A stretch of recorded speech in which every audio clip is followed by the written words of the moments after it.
Right now, we have a big breaking news coming in as far as Prime Minister Modi's interview to Network 18's Money Control is concerned. Now, as I just mentioned, he gave a mega exclusive interview to Network 18's Money Control, and he said that in 2014, nobody knew about Modi, and yet they voted for me, in that too with such a huge mandate. 10 years later on, they have seen a little bit of Modi everywhere, especially in the Chandrayaan mission. In my recent visit to the US, now that they know me well, I have no doubt that people will choose correctly again. So that's the word coming in from Prime Minister Modi.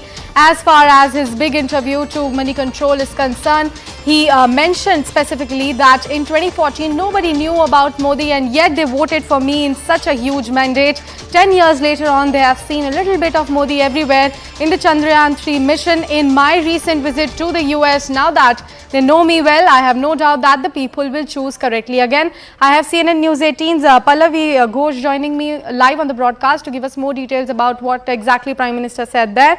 Pallavi, over to you.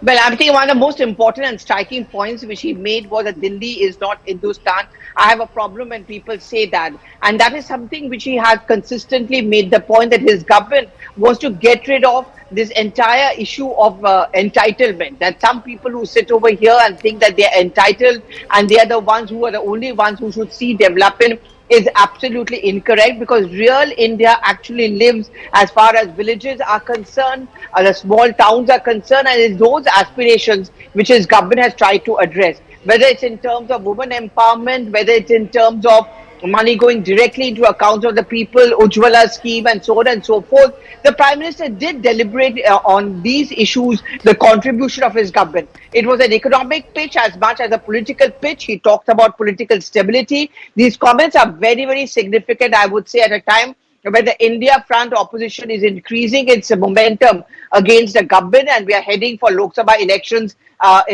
next year.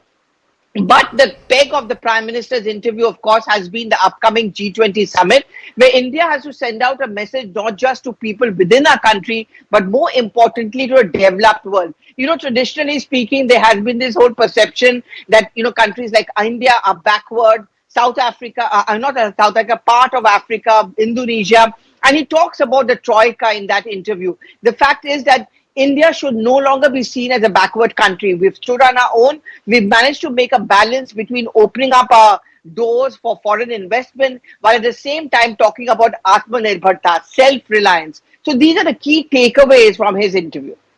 Well, Pallavi, as far as Prime Minister Modi's confidence is concerned, this is not the first time he made such a statement, because we remember his Independence Day speech as well from the Red Fort, where he said that he will come back and give speech next year as well.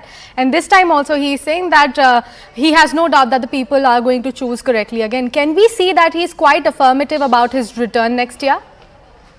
Oh, yes, absolutely. And I mean, not just at the Independence Day speech, even when he was meeting the NDA partners and the BJP leaders, he was telling them that we've got work to do for the next 5 years when we come back to power. There is a level of confidence, because I think the Prime Minister also made that clear in that interview that people do have trust in me. In 2014, when I came to power, I was just someone who came in from Gujarat, who didn't understand what Delhi was all about. All of that has changed because work proves oneself.